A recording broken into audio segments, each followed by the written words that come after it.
Det vi skal have gjort nu, det er, at vi skal have uploadet jeres filer til YouTube. Så I går ind på youtube.com, og så trykker I på login op i højre hjørne. Nu ser min skærm lidt anderledes ud,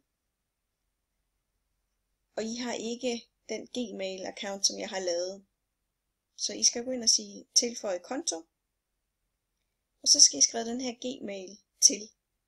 Og Gmailen, den hedder simpelthen dsa@storm@gmail.com. Så for at kunne komme videre, så skal vi også have et password.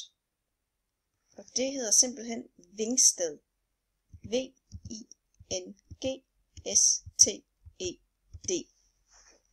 Og trykker på login.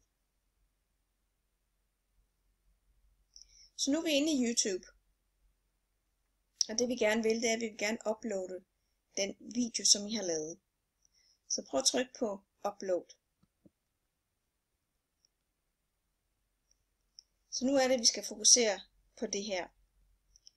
Vi er 4 hold, der arbejder med sange, og de skal ikke være tilgængelige på YouTube. De skal være private. Så derfor skal vi have vinget privat af, før vi gør noget. Så nu står der privat. Så det næste vi gør, det er, at vi skal gå ind og finde den fil, I har gemt. Så tryk på den røde pil.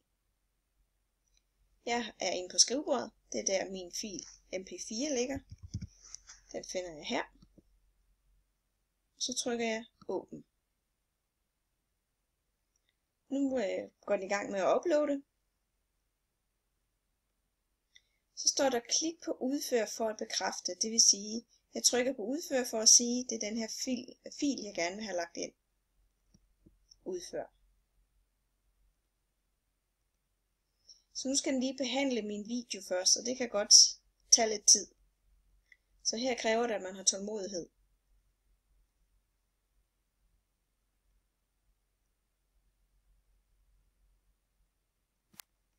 Nu begynder der at ske noget. 95% færdig.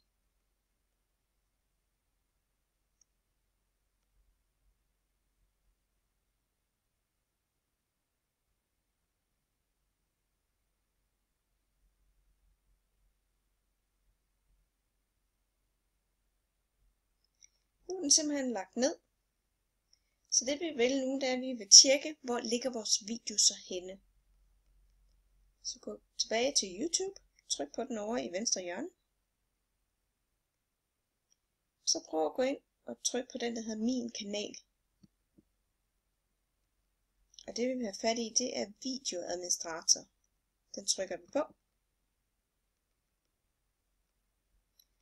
Her der ligger en prøvevideo, jeg lavede på et tidspunkt, og her ligger vejledning til screencast. Så nu går vi lige ind og trykker på den for at se, om det er den rigtige video. I skal i gang med at arbejde med skærmvideo. Og det var så med den rigtige video. Så det er sådan, man uploader videoer til YouTube.